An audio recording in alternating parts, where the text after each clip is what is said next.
विश्वास शब्दटा भारी ओजनिया लगेनि। झील है मम्मी कहले तापाई टिके पूर्णमी उपास करने माने चंद्र को पूजा करने मो झीर टिके थंडा दोष रोचे तो थंडा दोष कटिज आ मुझे कि न भावी न विचारी मम्मी को कथा रखिकी झीपाई प्रति मसरे पूर्णमी उपास करुँचे मत खाया पड़ुची बिना प्याज रसुण अन्न भी खाऊ ना। काली जिते मुझे स्वामी को डायरी खोलदेली से सी भी गोटे विश्वास बढ़िया स्टोरीटे लिखी भाविले आपण सहित जाऊँगी सेयार कर जड़े मनतत्वविद माने साइकोलॉजिस्ट थे तांको विश्वास उपर गोटे एक्सपेरिमेंट करिवार थिला। से कोन कले ना गवर्नमेंट कोठारु परमिशन नहीं जाई पहुँचले जेल एमिति लोक मानक पाखरे पहुँचले जो मानकु आजीवन कारादंड सजा है माने जीवन जाक से जेल ही कटिबो।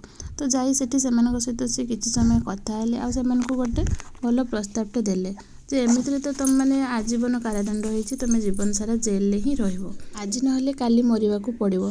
तांकर शेष ये हूँ जेल ही से मृत्युवरण करेंगे किंतु से सरकार कौन धन प्राप्ति हेनी किंतु जदि मो कथा मानी तुम्हें माने मो हिसाब से जदि तुम्हें मरिया राजी हब मोर गोटे परीक्षा करार अच्छी जदि तुम्हें से अनुसार मो कथा मानी मरिया राजी हब ताले मु ता बदल जदि तुम्हें मरीगल तुम फैमिली को मुझे किसी अर्थ प्रदान करी।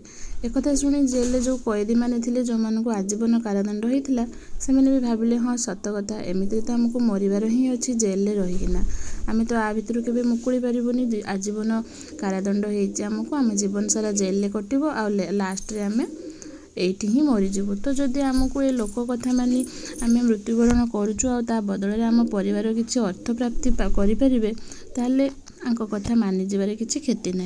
एमितिरे सेतेबेले थिला कोरोनार समय आ से समय लोक मैंने जो भाया मृत्यु करुले सेटा काहाको भी अछपा ना। परदिन सकाळे मनतत्वविद जनक तांको परीक्षण करने को गोटे जगह को पलि आसिले टिके फांका जगहटे थिला आ सेठी को से जेल जो कैदी मानक सहित कथा होइतिले से मानकु डकैथिले। तो से मैंने आसीथिले आ मनतत्वविद जनक परीक्षण करने साथी रे नेकी आसथिले गोटे घोड़ा आ गोटे कोबरा साप सांगरे गोटे मूसा भी नेकी आसथिले जोटा कि कैदी मानकु जणा नथिला आ से मैंने देखि भी नथिले। तो एबे परीक्षणर समय से जो सांगरे कोबरा साप आनिथिले कोबरा साप द्वारा घोड़ा को दंशन करेले तापरे कौन होइतिबो घोड़ा छटपट होइकी मरीगला बहुत छटपट है बहुत कष्ट पाइला आ बहुत कष्ट पाई पाई से लास्ट रे मरीगला। आ याकू सब देखुथिले सेठी थिबा कैदी माने केमिति से घोड़ा छटपट पाई मरला केमिति कोबरा तांको दंशन कला आ दंशन कला परे से को भलिया छटपट पाई मरिले। तो घोड़ा मरीगला परे एबे समय आसिला कैदी को ऊपर परीक्षणर। तो कैदी मैंने सेठी बसी भावुले मन में बहुत सारा प्रश्न उंकी मारूला तो सी तो आम उपरे परीक्षण करने आमको डकईले घोड़ा को कौन आनी ताकू कौन कोबरा द्वारा दंशन करेले से तो आमको डाकी। तो एमती सब बहुत सारा प्रश्न से मन में भी उंकी मारूला। तो या भितर जड़े कैदी को आग आसवा कहले कैदी जनक आसला मनतत्वविद जनक पछाड़ू जाई कोबरा द्वारा दंशन करने सब प्रस्तुति करें। आ जिते बड़े कोबरा द्वारा दंशन करार समय आसला ठीक से समय से कौन करते ना गोटे मूसा जो नहीं कि आसी मुझे कही से मूसा को कोबरा को रखिदे कोबरा जगार मूसा द्वारा चटमरा करते मूसा तो चट मारे कामुड़ी दिए मूसा द्वारा कामुड़ी कोबरा दंशन कर विश्वास देते कौन हो कहले से लोकटा मरी जाइथिबो ना बंचिकिना रही आपण मैंने कहतु कौन होपर जहाँ ताकू देखी मनतत्वविद जनक आश्चर्य हो गले जमती घोड़ा को कोबरा दंशन पर से छटपट होता बहुत छटपट हो मृत्युवरण करथिला ठीक ए व्यक्ति जनक ए कैदी जनक ताकू मूसा द्वारा चट कराला परे भी ता मन भितर थिला किंतु ताकू कोबरा ही कामुड़ी देछि आ से ठीक घोड़ा परी बहुत छटपट है जमती घोड़ा मरवा आगु छटपट होता ए कैदी जनक मध्य ठीक सेमती छटपट होता बहुत छटपट हो पूरा घोड़ा भलिया ही लास्ट रे मृत्युवरण करला। सतरे विश्वास केते बड़ जिनसटे नुह से तो कोरोना समय रे बारंबार न्यूज रे एक आसुला बिल्कुल भी भयभीत हुंतु नहीं डरंतु नहीं कि आकुल व्यस्त हो पड़तु नहीं कहीं जिते बड़े आपण भितर आपणकर भी विश्वास उठिଯିव आपण जिते भाविबा लगिजे जे यही रोगटा मत हम लोकों को होउची मते भी हम मते हेगला ना कौन।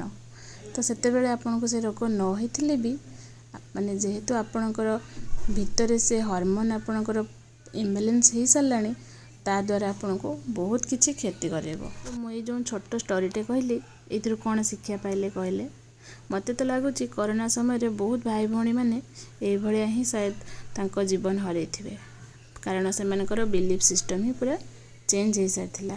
ଏତେ ଭୟଭୀତ ହେଇଯାଇଥିବେ ଯେ ସେମାନେ କ'ଣ ଭାବି ନେଇଥିବେ ମନେ ମନେ ଯେ ଆମକୁ ବି କରୋନା ହେଇଗଲା, ଆମେ ଏଇସବୁ ଅସାବଧାନତା କରିଛୁ ଯେଉଁଥିପାଇଁ ଆମକୁ ହେଇଯାଇଛି, ଆମକୁ ଏଇସବୁ ସିମ୍ପଟମ୍ସ ଦେଖାଯାଉଛି ଯେଉଁଥିପାଇଁ ଆମକୁ କରୋନା ହେଇଯାଇଛି। ତ ମନତତ୍ତ୍ୱବିତ୍ ଜଣକ ତାଙ୍କ ପରୀକ୍ଷଣ ସରିଲା ପରେ ଫେରିଗଲେ ତାଙ୍କ ଜାଗାକୁ। ଆଉ ଯେଉଁ କଏଦୀମାନଙ୍କୁ ଆଣିଥିଲେ ଆଉ ସେମାନଙ୍କ ଉପରେ କାହା ଉପରେ ଆଉ ପରୀକ୍ଷଣ କଲେ ନାହିଁ।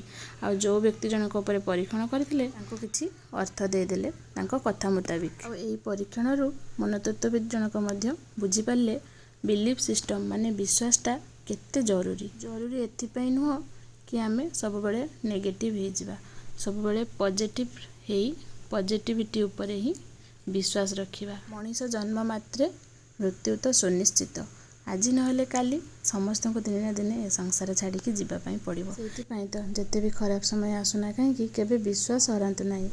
ଆଉ ଭଗବାନଙ୍କ ଉପରେ ଆଉ ନିଜ ଉପରେ ମଧ୍ୟ ଭରସା ରଖି ଜୀବନ ରାସ୍ତାରେ ଆଗେଇ ଚାଲନ୍ତୁ। ଯେଉଁ ବିଶ୍ୱାସ ନେଇ ଆପଣ ବଞ୍ଚି ଆସିଥିବେ ଆଜି ନହେଲେ କାଲି ଦିନେ ସେ ବିଶ୍ୱାସର ଫଳ ନିଶ୍ଚିତ ମିଳିବ। ହେଲେ ଭବିଷ୍ୟତରେ କ'ଣ ହେବ ବୋଲି ଭାବି ଏବେଠାରୁ ବିଶ୍ୱାସ ହରେଇ ଦେଇ ଧୈର୍ଯ୍ୟହରା ହେଇପଡ଼ିବା ବିଲକୁଲ ବି ଉଚିତ ନୁହଁ। ସ୍ୱାମୀଙ୍କର ଲେଖାଟି କେମିତି ଲାଗିଲା ଆପଣମାନେ ମୋତେ କମେଣ୍ଟରେ ଜଣେଇବେନି। ଭିଡ଼ିଓଟିକୁ ଏପର୍ଯ୍ୟନ୍ତ ଯେଉଁମାନେ ଦେଖୁଥିବେ ସେମାନଙ୍କୁ ମୋର ହୃଦୟରୁ ବହୁତ ସାରା ଧନ୍ୟବାଦ। ତ ଆପଣମାନଙ୍କ ସହିତ ଏ ଗପ ସେୟାର କରୁ କରୁ ମୋର ଆଜି ପୂର୍ଣ୍ଣମୀ ଉପାସ ପାଇଁ ଖାଇବା ବି ପ୍ରସ୍ତୁତ ହେଇଗଲାଣି। ତ ମୁଁ ଆଜି ବନେଇଥିଲି ପରଟା, ତା ସାଙ୍ଗକୁ ବଡ଼ ବୁଟ, ପୋଟଳ ଆଉ କ୍ୟାପ୍ସିକମ୍ର ତରକାରୀ ବିନା ପିଆଜ ରସୁଣରେ ବନେଇଛି ଆଜି, କେବଳ କାଜୁ ମସଲା ଦେଇକିନା। ଆଉ ତା ସହିତ ଟିକେ ଭଜା ବି କରିଛି, କୁନ୍ଦୁରି ଆଉ ନାଡ଼ୁକା ଭଜା। ମୋତେ ନାଡ଼ୁକା ଭଜା ବହୁତ ଭଲ ଲାଗେ ଖାଇବାକୁ। ଷ୍ଟୋରି ଶୁଣିବା ସମୟରେ ଏ ତରକାରୀଟା କେମିତି ବନେଇଲି ତା ରେସିପି କ'ଣ ଆପଣମାନେ ଦେଖିନାହାନ୍ତି? ତା ରେସିପି ଯଦି ଦେଖିଥିବେ ଏମିତି ଥରେ ବନେଇକି ଖାଇବେ, ବହୁତ ଭଲ ଲାଗିବ ପୋଟଳ ସହିତ ବଡ଼ ବୁଟକୁ। ଆଉ ଯେହେତୁ ସାଧା ଥିଲା ବିନା ପିଆଜ ରସୁଣରେ ସେଥିପାଇଁ ଟିକେ କ୍ୟାପ୍ସିକମ୍ ପକାଇ ଦେଇଥିଲି ଭଲ ବାସ୍ନା ଆସିବା ପାଇଁ। ଆଉ ମୁଁ ବି ଏ ଉପାସ କରୁଛି ପୁରାପୁରି ବିଶ୍ୱାସରେ, ଭଗବାନଙ୍କ ଉପରେ ପୁରା ବିଶ୍ୱାସ ରଖି ମମି କଥାକୁ ମାନି ନେଇ ମୋ ଝିଅ ପାଇଁ ଉପାସ କରୁଛି, ଯେଉଁଥିପାଇଁ କି ସତରେ ତାର ବି ଥଣ୍ଡା ହେବା ବହୁତ କମିଯାଇଛି, ବହୁତ କମ୍ ତାକୁ ଏବେ ଥଣ୍ଡା ହେଉଛି। ଆପଣମାନଙ୍କ ଭିତରୁ କିଏ କିଏ ଚନ୍ଦ୍ର ଉପବାସ କରନ୍ତି କହିଲେ? ମୋ ଭିଡ଼ିଓରେ ସବୁବେଳେ ବ୍ୟାକଗ୍ରାଉଣ୍ଡରେ ବହୁତ ସାଉଣ୍ଡ ଆସୁଥିବ, କାରଣ ମୋ ଝିଅ ବହୁତ ପାଟି କରୁଛି ଖେଳିଲା ସମୟରେ ଏକା ବହୁତ ପାଟି କରୁଛି, ଯେଉଁଥିପାଇଁ ମୁଁ ତାଠାରୁ ଯେତେ ଡିଷ୍ଟାନ୍ସ ଭିଡ଼ିଓ ବନେଇଲେ ବି ସେ ମାନୁନାହିଁ, ମୋ ପାଖକୁ ପଳେଇ ଆସୁଛି। ଆଉ ସେଥିପାଇଁ ବ୍ୟାକଗ୍ରାଉଣ୍ଡ ସାଉଣ୍ଡ ବହୁତ ହେଉଛି। ତ ଆମର ଖାଇବା ରେଡ଼ି ହେଇଯାଇଛି, ପରଟା, ବୁଟ ପୋଟଳ ତରକାରୀ, ଭଜା ଆଉ ତା ସାଙ୍ଗକୁ ଆଳୁ ଚଟଣି। ସାଙ୍ଗମାନେ ଯେଉଁମାନଙ୍କୁ ଆମ ଭିଡ଼ିଓ ଭଲ ଲାଗିଥିବ ଲାଇକ୍ ସେୟାର ସବସ୍କ୍ରାଇବ୍ କରିକି ନିଶ୍ଚିତ ଯିବେ ପ୍ଲିଜ୍। ବହୁତ ସାରା ଅନୁରୋଧ କରୁଛି, ଭିଡ଼ିଓକୁ ବହୁତ ସାରା ସେୟାର କରନ୍ତୁ।